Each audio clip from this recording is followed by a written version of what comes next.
started, we are using a microphone because we're recording this for our YouTube page. So everybody knows you can go back and watch our previous sessions from this series on our YouTube page as well. So this is our third week of Book Sandwiched In. I'm Samantha Basile. I think I know many of you. So welcome today. Thank you for coming. I hope you've all entered for the door prize if you're interested. That's $5 to our Friends of the Library book sale, which can take you a long way at the book sale. So today's reviewer is Diana Fox. Diana is a licensed clinical social worker and is currently the director of Genesee County Office for the Aging and has held previous positions that addressed physical and mental health. She has a master's in social work from the University of Buffalo. Diana is the occupant of a body for which she sometimes wishes there were a guide. She resides with her husband, Bill, and her service dog, Daisy. And I've had the pleasure of knowing Diana for about 10 years now, I think. A long time. She's in my book club, and so when this book came up, or when we were looking for presenters and books, and I thought, well, Diana's good at talking about the body and health and all those fun things, so it was a good fit, I think. So without further ado, Diana Fox. Well, good afternoon. So I asked Sam, why me, why this book? It was kind of interesting. Originally, I was chosen to do this back in 2019, and I had just started at the Office for the Aging and was excited about doing this. And then not too long after I started, that thing called COVID showed up, and so we've been on hold ever since. So I'm delighted to be here. I've never read anything by Bill Bryson before. I don't know if any of you have, but he's written a lot of books. 19, he's authored 19 books and does a lot of nonfiction. He was born in America, but has been a resident of Britain for most of his adult life, and he actually holds a dual citizenship with the United States and with Britain. He's received many honorary doctorates and was the first non-Brit to receive the honorary Fellow of the Royal Society in 2013. He was also an honorary officer of the British Empire in 2006. And in 2007, he was awarded the James Joyce Award by the Literacy and Historical Society of the University College of Dublin. And as I said, he's authored these 19 books. I've never read any of them. I own some. I love books. I go to book stores, book sales, garage sales, pick them all up. So many books, so little time. It's very true. And I think after having read this book, I will give another of his books a shot as well. He did actually announce his retirement in the fall of 2020, in October. So this was, I believe, his last book, The Body, A Guide for Occupants. And so I do own it. And that's a good thing, because as I was reading it, I also started to turn down a lot of pages. Then I whipped out my highlighter, and my mother is a retired librarian and looked at that and said, oh my goodness, I hope that's not a library book. I assured her it was not. So the author, Bill Bryson, breaks this book into 23 chapters for a total of 383 pages, plus acknowledgments and notes on sources. So it is a great reference book. I found, just personally reading it, I do have a lot of interest in health, both physical health and mental health, and how those things really work together. It's been a long interest of mine. And so I found the chapters interesting and easy to, you could go to and reference them and things like that. However, I was not actually doing that. I was reading it from start to finish, and did find myself at one point feeling like I was really slogging through this, because I had to read it. If you're going to review a book, it's probably a good idea to actually read the whole thing. And I really wanted to pay attention to what I was reading so that I could take some notes and be able to talk a little bit about it. Sometimes I get done with a book and all I know at the end is that I really enjoyed it or not so much. But I felt like I had to pay a bit more attention to what was going on here so that I could talk with you and share that. So when I first started it, before the pandemic started, I got the book out from the library. I think it's good then that I actually did buy my own book, but and started out with the first chapter on how to build a human. I just really couldn't get into it. How to build a human. No. All right. So luckily, I guess I put the book away for a little while. It sat on my shelf, and then they called me back and they said, "Hey, how about now?" Oh, okay. So, yeah, first chapter is how to build a human, and they start to talk a little bit in there about genomes. And genomes, this is the other thing I did with this book, is that books can really open up your world in terms of your knowledge, take you places you've never been, and also improve your vocabulary. So there were occasions where I had to get out the dictionary or the smartphone and look up a couple of words and things like that. And I don't mind doing that as long as it's not a constant occurrence. So Bill writes with a lot of, he's clearly done a lot of research, especially given with all of his notes at the end. He does have many items that are then asterisked, and you can see some footnotes at the bottom of pages, things like that. It wasn't too much, so it was just some additional information. He, I think, likes to pull out interesting facts and tidbits about things. People, in some cases, where we think that maybe they were the creator or the inventor of something, some medication, or discovered a disease or something like that. In some cases, it actually turns out that no, some other little-known person really did all of the foundation work on that, and somebody else got all the glory. So. But in this first chapter on how to build a human, we're going to talk a little bit about genomes. And all of the components of the genome have one single-minded purpose, and that's to keep the line of your existence going. It's a slightly humbling thought that the genes that you carry are immensely ancient and possibly so far away and eternal. You will die and fade away, but your genes will go on so long as you and your descendants continue to produce offspring. Well, interesting fact. In the generation of family that I am in, we're dying. It's kind of interesting. Both sides of the family in my generation, only one of we've got smaller and smaller, and only one of the cousins that I have has a child. And they had one. So pretty soon, we won't be getting rid of those ancient genes in that line. My mother, who is also a genealogist, is kind of sad about that because who is going to take on all that research that she's done over the years? So it's really surely astounding to reflect that not once in 3 billion years since life began has your personal line of descent been broken. Yep, so there I go, knocking off 3 billion years. So that's, as he calls it, a chain of success. The body is also likened to a machine, but it is so much more than that. It works 24 hours a day for decades, for the most part, needing regular servicing, without needing regular servicing or the installation of spare parts, runs on water and a few organic compounds, is soft and rather lovely, is accommodating, mobile, and pliant. It reproduces itself with enthusiasm, makes jokes, feels affection, appreciates a red sunset and a cooling breeze. How many machines do you know that can do any of that? There is no question about it. You are truly a wonder, as am I. But then, so it must be said, is an earthworm. And this is the kind of stuff that Bill talks about and the way he writes, and it's just kind of fun. Who knew we would be the equivalent of an earthworm is, a wonder. So how do we celebrate the glory of our existence? Well, for most of us, it's by eating maximally, exercising minimally.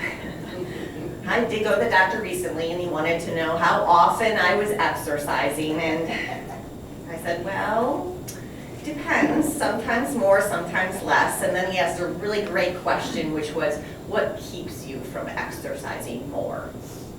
That was something to ponder. Think of all the junk you throw down your throat and how much of your life is spent sprawled in a near vegetative state in front of that glowing screen. Yet, in some kind and miraculous way, our bodies look after us, extract nutrients from the miscellaneous foodstuffs that we push into our faces, and somehow hold us generally at a pretty high level for decades. Suicide by lifestyle takes ages, which is a good thing to know.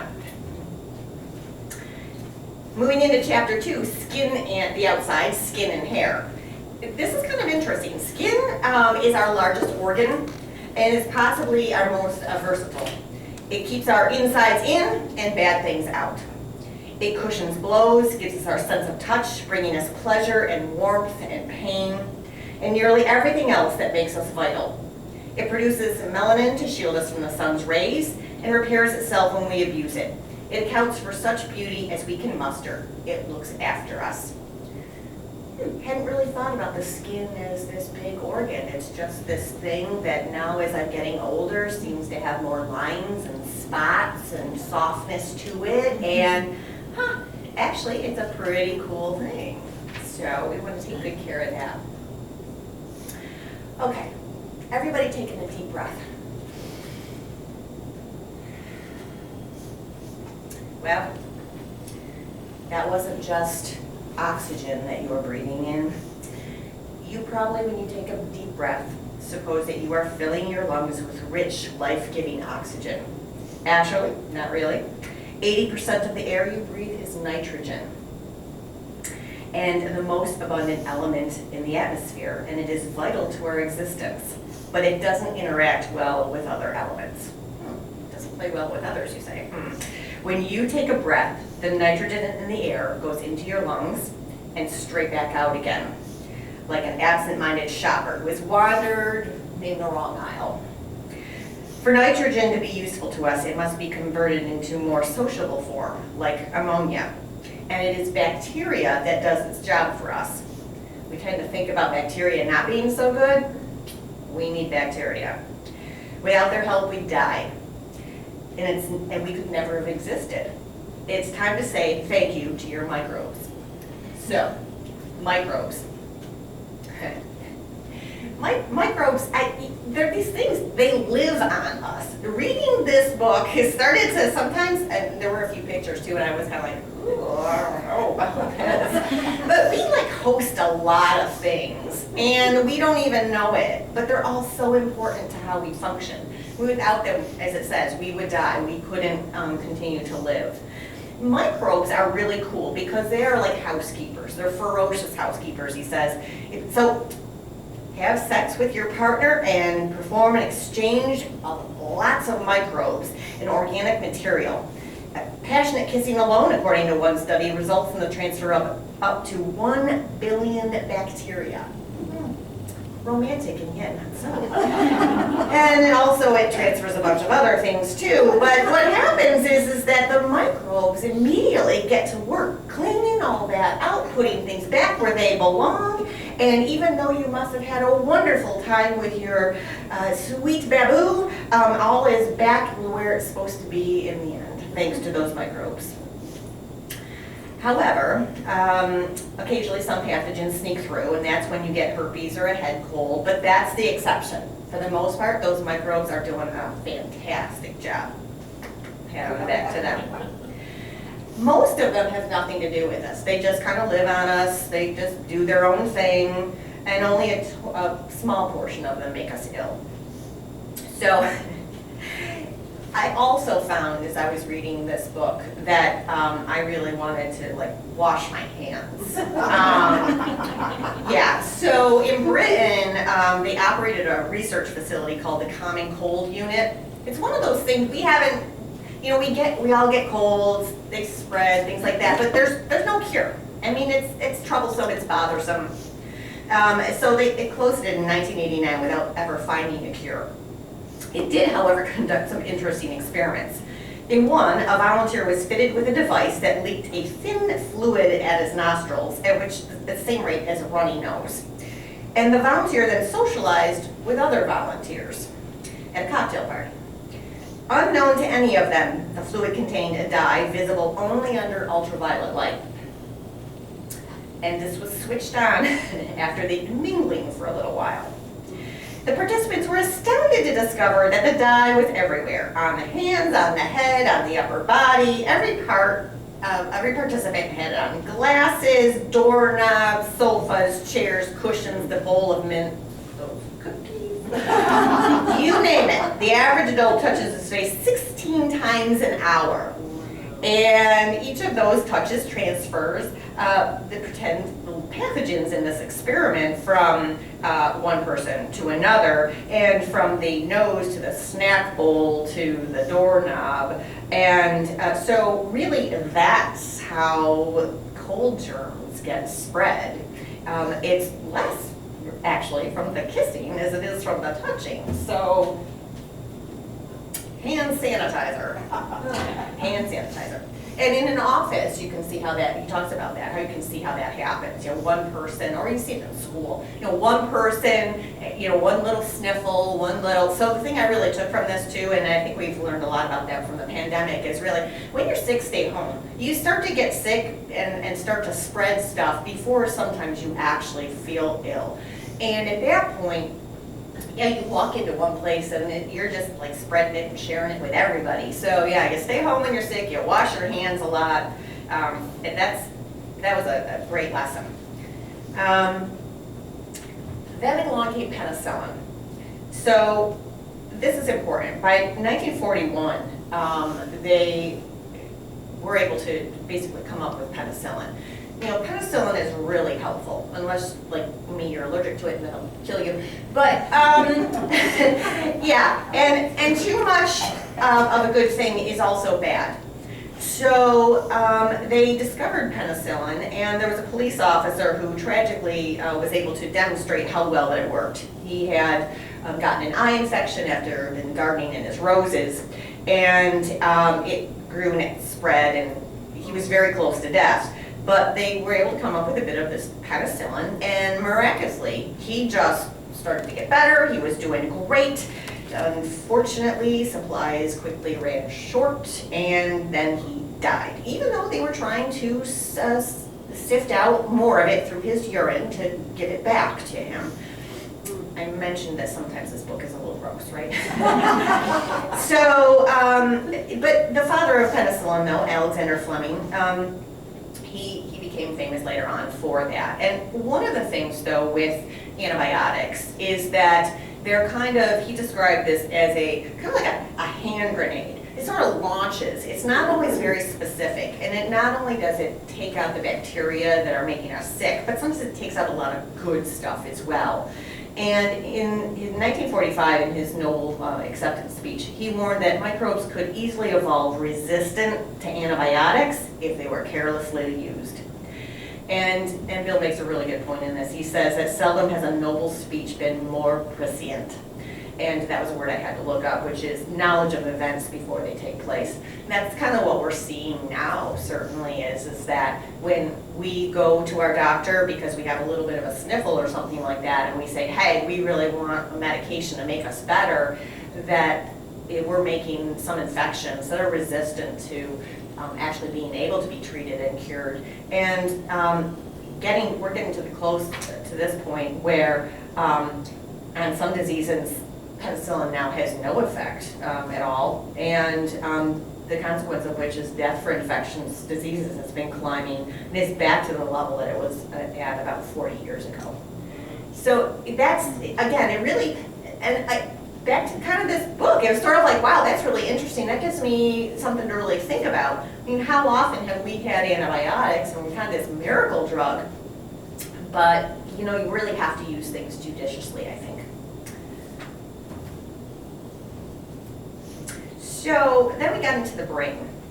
You know, moving right along, the brain, Makes you think of lobotomy. Well, it does now. So, there was a professor of neurology, and he decided to experiment a little bit on the brain. I don't know why people do some of these things, but he decided to experiment by cutting the frontal lobes of people with schizophrenia to see if that might quiet their troubled minds. And that was the invention of the frontal lobotomy. And Bill describes it as provided an almost perfect demonstration of how not to do science. You know, sometimes I think when we're talking about all the types of clinical trials that go on and all of the hoops and red tape and things like that it takes to get from the time something is maybe invented or discovered until we can actually utilize it and have it happen to us on a regular basis, there's a reason for that.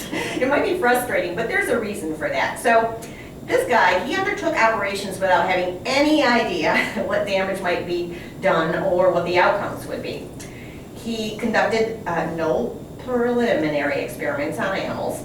He didn't select his patients with particular care and didn't monitor outcomes closely. He didn't actually perform any of the surgeries, but supervised juniors, though freely took the credit for all their success. The practice did actually work up to a point. People with lobotomies generally became less violent and calmer, much calmer. But they also routinely suffered massive, irreversible loss of personality. And despite the many shortcomings, though, of this procedure and his poor clinical standards, he was feted around the world and in 1949 received the ultimate accolade of the Nobel Prize. So I guess you're probably wondering how they did those lobotomies, like what specialized equipment they used. An ice pick.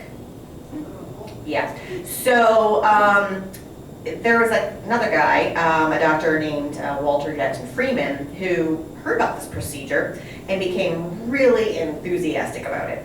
And over a period of almost 40 years, he traveled the country performing lobotomies on almost anybody brought to him. Why, I'm having trouble with my daughter, said, yeah, Rosemary Kennedy's dad. She's a bit of a problem. She's high-strung, she's just outspoken, she's a real problem. And so sure enough, that's what happened to her. He was a psychiatrist, he had no surgical certification whatsoever, and most of the people that this doctor practiced on did not have any benefits to the procedure, were actually worse off. 2% died.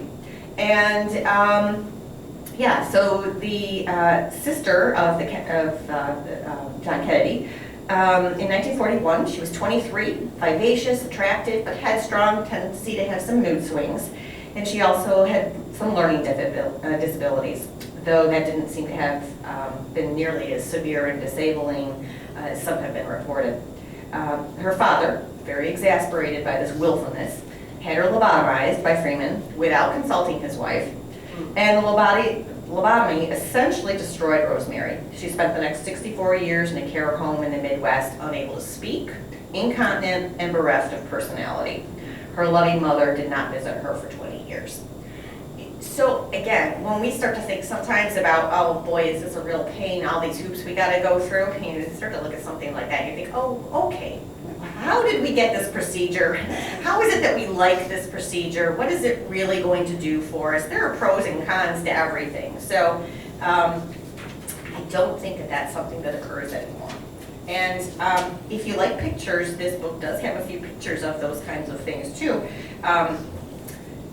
At which point I decided I didn't know if I wanted to look at the pictures anymore. Chapter 8 goes into the chemistry department. And this was really interesting to me because this is a little bit about diabetes. I am a type 1 diabetic. I have had this for 41 years, hence my service dog Daisy with me. But back before 1920, people who had type 1 diabetes generally were children, and they basically starved to death and just shriveled up and died. Their body did not produce the insulin that was needed to break down the foods, and it was just this wasting disease. So kind of by surprise, by a couple of scientists who, as it turned out, ultimately really didn't get along very well, and they were kind of, somebody got a prize, somebody didn't, they didn't even help out that much, and they used results and experimented, or they got results by experimenting on things that really, one observer put it, their experiments were wrongly conceived, wrongly conducted, and wrongly interpreted, yet within weeks they were producing pure insulin. And immediately what insulin did was save lives. It's not a cure for diabetes, but it is a way of treating. So I was pretty happy about that, especially because I'm the benefit of that now too. And you know, insulin has now been around for a little over 100 years, so that's pretty exciting. And it's just, yeah, it's amazing. I have other soapboxes I could get on about insulin and things like that, but I won't. So I'm pretty happy about insulin. It's good. You have some probably in you. Love it, nurture it. Be happy about it. Moving on. So I want you to take a look for a moment. Everybody do this. Thumbs up. Yep. And now open up your hand and let's look at the fingers. Okay, do you notice something here? Your thumb is going in a whole different direction than those fingers. Yep, so it's actually attached differently. And almost no one ever notices it, but our thumbs are on sideways. I had to share that with you. But it rotates well, it swings through quite, lots of arcs, you can do fun things with it if it's working properly. It does a little more than these do, but together they're wonderful, so you want to give them a hand. Okay. I think that's why Sam chose me for this book. She said that Bill Bryson was a little quirky and funny, and so I think she thought maybe I'd be a little quirky and funny, and I hope I live up to that. So then we got into chapter 20, and this is when things go wrong in diseases, and there's plenty of stuff in between, but when things go wrong in diseases, and it was kind of interesting, again, from the time that he wrote this book, it went, it was published in 19, but he talked about whether or not a disease becomes epidemic is dependent on 4 factors: how lethal it is, how good it is at finding new victims, how easy or difficult it is to contain, and how susceptible it is to vaccines. Again, so wild, because I wouldn't have given this 2 thoughts had read this book prior to COVID. And looking at it through the lens of having been through COVID, as have all of you, that really makes me think a little bit more. So Ebola, for instance, so terrifying that people in the area of infection flee before it even shows up there. And they are trying to escape this exposure all the time. Ebola, okay. It'd be more effective in the long run and more dangerous if it actually mutated a milder version of itself, but it doesn't. A successful virus is one that doesn't kill too well, can circulate widely. That's what makes flu such a perennial threat. A typical flu renders its victims infectious for about a day before they get symptoms, and for about a week after they recover, which turns every victim into a vector. The Great Spanish Flu, 1918, racked up a global death toll of tens of millions. Some estimates put it as high as 100 million, not by being especially lethal, but by being persistent. It's highly transmissible. It killed only about 2.5% of victims in terms of what they think, in terms of the number of victims. But wait, there's more. So our author met at Washington University, Michael Kinch, and he asked him what he believed was the greatest disease to us now. Flu. He said without hesitation. Flu is way more dangerous than people think. For a start, it kills a lot of people already. About 30 to 40,000 every year in the United States, and that's in a so-called good year. But it also evolves very rapidly, and that's what makes it especially dangerous.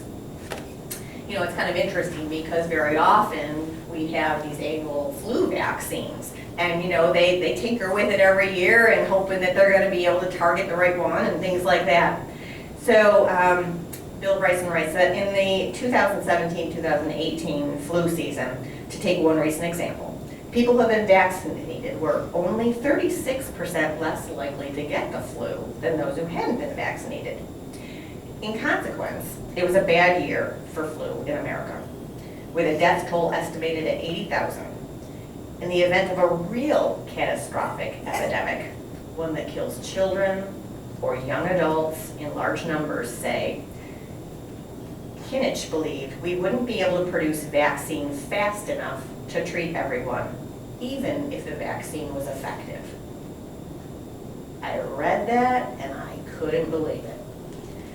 The fact is, he says, we are really no better prepared for a bad outbreak today than we were when the Spanish flu killed tens of millions of people.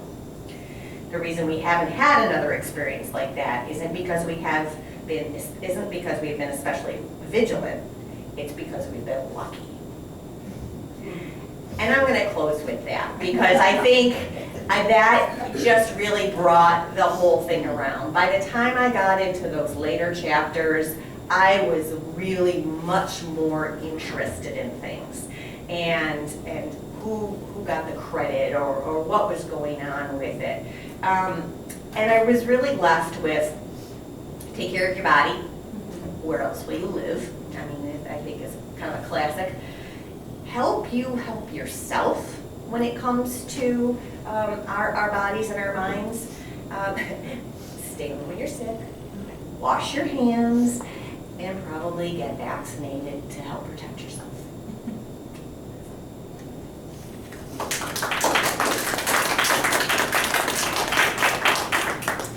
Any questions? Do you have any questions? Anyone have read The Body or Bill Bryson's books? Well, I'm reading the book now, I'm listening to it.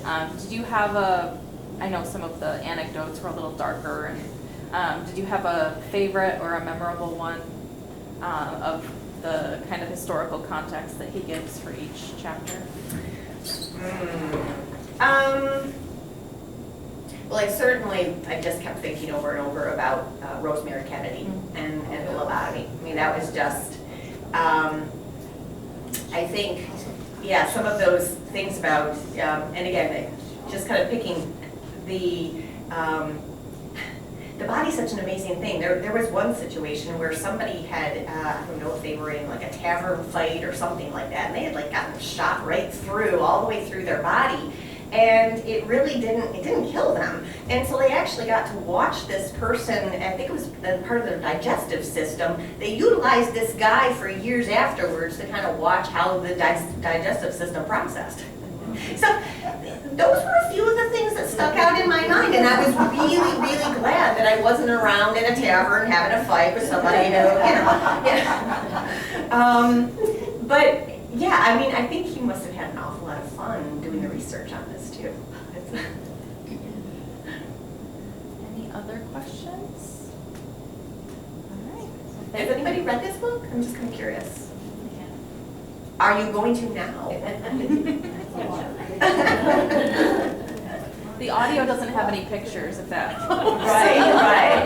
Yeah, so you're welcome. I have my book, and the one is here at the library too. You're welcome to take a look at some of those pictures and imagine your ice pick and how else it could be used. But but just also the other types of things that are just really amazing in here.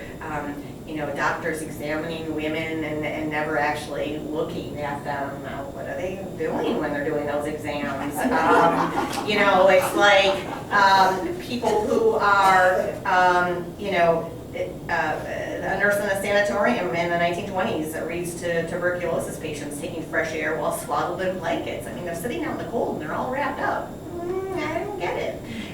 So there's just, It is, it's very interesting, and I do encourage you, ultimately, at the end of the day, I'm glad that I read the book, and I certainly would encourage you to take a look at it. Do they talk about, does he talk about other diseases too, besides diabetes? Yes, he does. He talks about things like Alzheimer's, things like that, heart disease. Yeah, so there's quite a bit, something for everyone.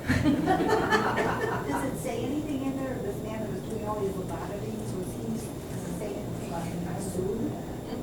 I don't think so, no, he did get a Nobel Prize at one point, yeah, so, I think you have to remember what the time was. This was something that was okay, and maybe some of the standards that we have now just weren't in place, but it's because of things like that standards have developed. Right, and I would think peer reviews, medical peer reviews are what prohibits something like that from happening. Do you know when they started? When they started doing the lobotomies? No, peer reviews. Oh, peer reviews, no, I don't know, that's a great question. I don't think anything gets passed anymore until it's been multiple people. Right. Thankfully, yeah. Right, and there's so much about that, the doing no harm, and, when they're undertaking studies and things like that, they have to go through review boards now and things like that, and we can't just experiment on people, apparently, that we used to, that does have to have a whole process of that before we actually are able to take it into a trial of some kind. Did he talk about the development of vaccines at all? I don't recall that he did talk about the development of vaccines. I remember more about the antibiotics and penicillin, but it was, I think in the big scheme of things, that was a relatively small part of the book. It was really about the function of things and discovery of how we found things in our bodies work or how they don't, and just who the scientists were, or who even in some cases the lay people were who made these amazing discoveries quite by accident. Well, thank you very much. Okay.